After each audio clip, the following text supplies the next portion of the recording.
Hey everybody, welcome to a quick special edition podcast here, Game Week Podcast. I'm your host, Dallas Clark-Seen. Got a special guest to chat with today. And we'll call it kind of an extension of Matt's Know Your Foe series on jackrabbitillustrated.com. And if you have not checked out our blog, make sure you get to jackrabbitillustrated.com. Check out some of that content. We got a bunch of new stuff added. Very excited about that.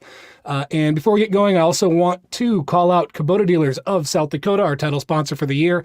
Tell you what, if you have any work to do, if you got some land, if you need a tractor, mower, they got all kinds of cool stuff. I don't know what you're waiting for. Get to a Kubota Dealer of South Dakota. All right, so all that said, again, we got a special guest here. We've got John Fitzgerald, who's the play-by-play voice of the Illinois State Redbirds football and basketball, correct? Correct. Awesome. Well, welcome, John. Thanks for the time. How are things going in Normal, Illinois? Things are going pretty well. Got a lot of deluge of rain today, but I think fall's finally going to hit us on Saturday, from what I hear forecast-wise. We've been into the 80s, and I think it's going to be a high of about 58 or so on Saturday. That's funny. That's exactly what I was going to say. Is I think all that rain and stuff came through, and then today it feels like fall. Then you'll get it just in time for kickoff, time for the game. So speaking of that, actually, let's jump in and talk about the game coming up, the atmosphere. It's a night kickoff. It's a blackout game. Can you kind of talk about what you expect in terms of just atmosphere and crowd support? Yeah, I think it should be positive. I mean, it's not every day, although it's a little bit more often in this league that you might face a number one in a home game in the regular season, as opposed to some other leagues, I think, in FCS football. But obviously, anytime the top-ranked team, the defending national champion, comes to town, I think it's something to get excited about. I had a bye week last week, 2 weeks ago, and it's always because of Family Day 2 weeks ago when we played Lindenwood, but that was a sellout of just under 14,000. So I don't know what the current numbers are for this weekend, but I expect it to be pretty solid this weekend as well. I think a lot of people are excited about this matchup. Just in kind of the things that I've read and looking around, it feels like there's a lot of momentum going on there. And you've got a 3-1 team coming in, dropped a tight one to Eastern Illinois, which I guarantee everybody walking around the facility, feels like you should have walked away with a win in that one. And I guess as we did our prep and our podcast on Sunday leading up to this game, I have a lot of question marks, in who this team actually is. First one I think I want to jump into is, let's get a little specific with the run defense. Is that trend or mirage? Is it, do you got the guys, or is it more of a result of who you played to this point?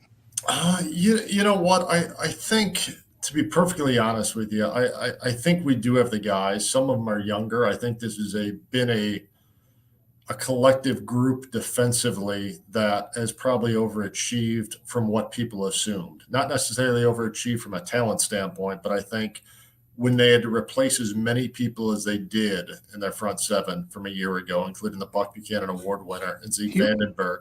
Man, by the way, sorry to interrupt you, but I've called this out multiple times in the last year.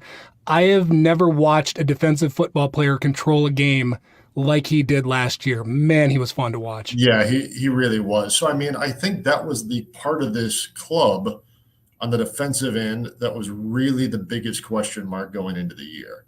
And they have played incredibly well. Is some of it based upon the level of competition? Absolutely. And they've done incredibly well against who they played so far. Is this going to be a huge test for them?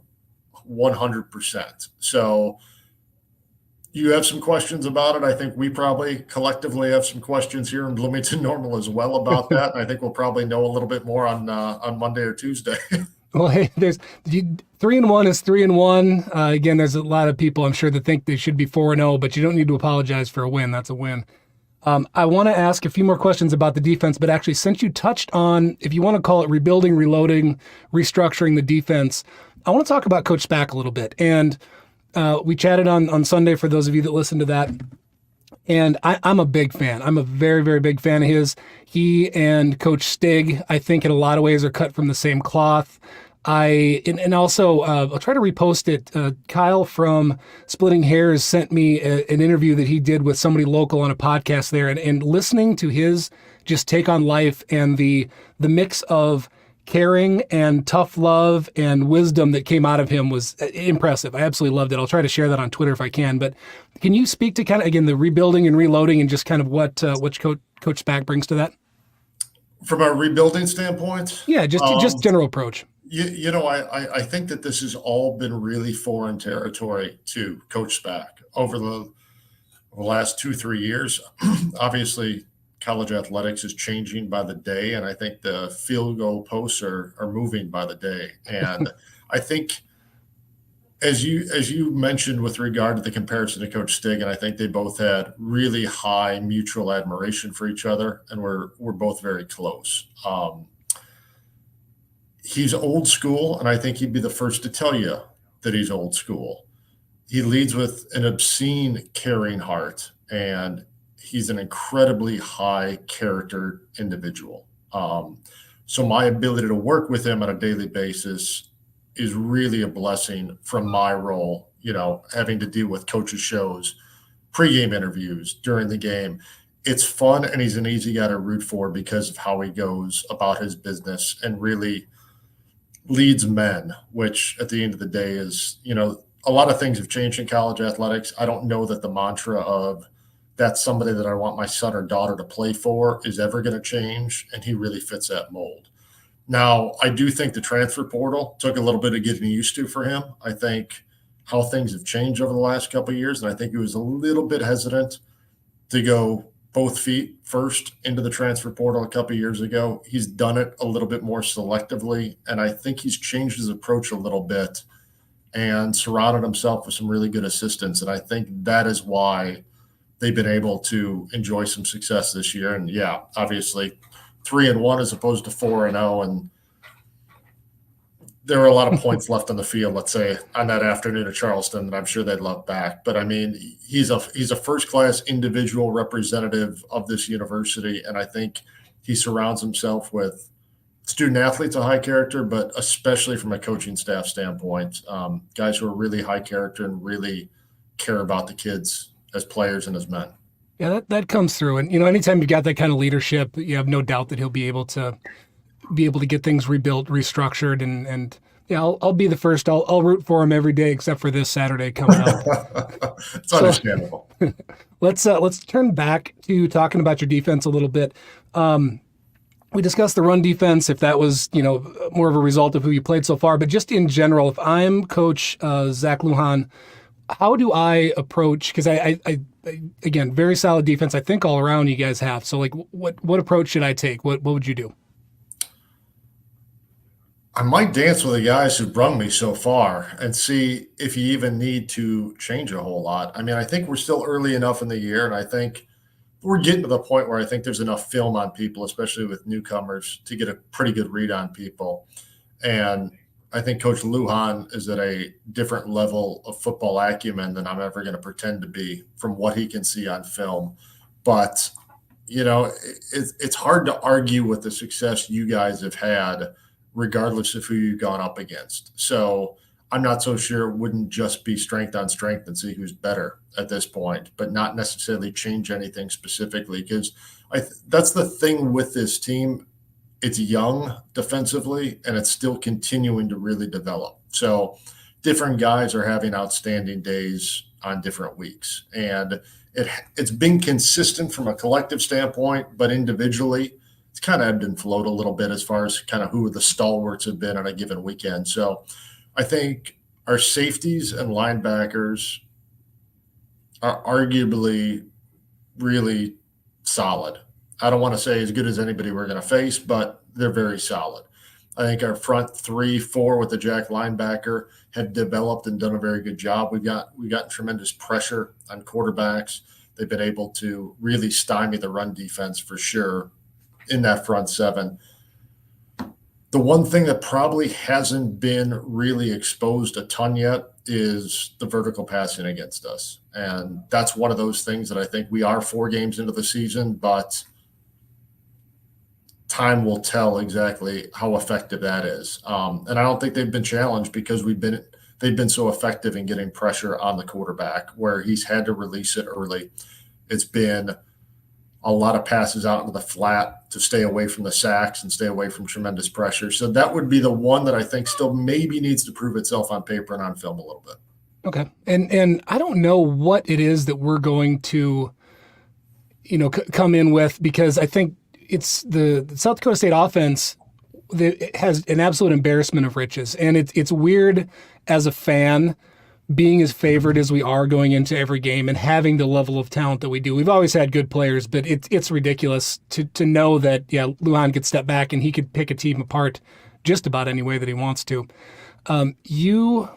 You talked about kind of rebuilding in a younger team on defense, whether it's offensively or defensively. Where do you see the most room for growth out of this team this year? I think consistency out of the offense. They've really had flashes of brilliance and been phenomenal at times. I'd like to see a little bit more consistency from a standpoint of the ability to really, even though they're running a lot of up tempo this year, which is a bit of a change from last year, of really a few more sustaining drives. And slow starts really have been problematic. They were problematic in an afternoon game at Western in the conference opener a number of weeks ago. And then they were really problematic, obviously, against Eastern Illinois, where there were, at least in the first half, 2 missed field goals and 2 turnovers inside the 25-yard line of Eastern, where points were really left on the board. But it was that consistency. The turnovers have been a little bit high. There have been some fumbles from the running backs. Cole Mueller had a couple in back-to-back games at Western, at Eastern. And he's not exactly back into form, although he was as good as we've seen the last time out against Lindenwood. He was a lot more aggressive and probably had his best game from a running back standpoint. But they've got some weapons, and they got a quarterback who is veteran enough to really be able to lead this team and switch things up to the line of scrimmage. And that's been a big part of the success, is these now got a core of receivers with speed who can get open and can catch the football, and really a wealth of talent in the backfield. And that's proven to be successful so far. I'm glad you brought up Zach Annexstad. I was going to ask about him next. That very familiar name, I think, to a lot of people. He actually got some ties. I'm in Mankato, Minnesota, and he actually went to Mankato West here up until I think his sophomore year before he went down to IMG. Most people I think are aware of his path. Went up starting for the Gophers, got hurt, got passed up, and then now is on his 42nd year of eligibility or whatever he is right now at this point for you guys. What is that like, having that kind of a leader and that much experience in the huddle on offense, do you think? Well, I think it's been all the difference. Even from last year. I mean, last year he started the first 8 games, missed the final 3 because of a shoulder injury. And unfortunately, that probably kept this ball club out of the playoffs, although they weren't at the level they are talent-wise this year. This is a much better, more complete team. It was really hurt by the injury bug last year. So he had limited resources to really work with. Cole Mueller went down in the first game of the year after running for 990 yards as a freshman the year before. So it was really, really unproven and limited last year.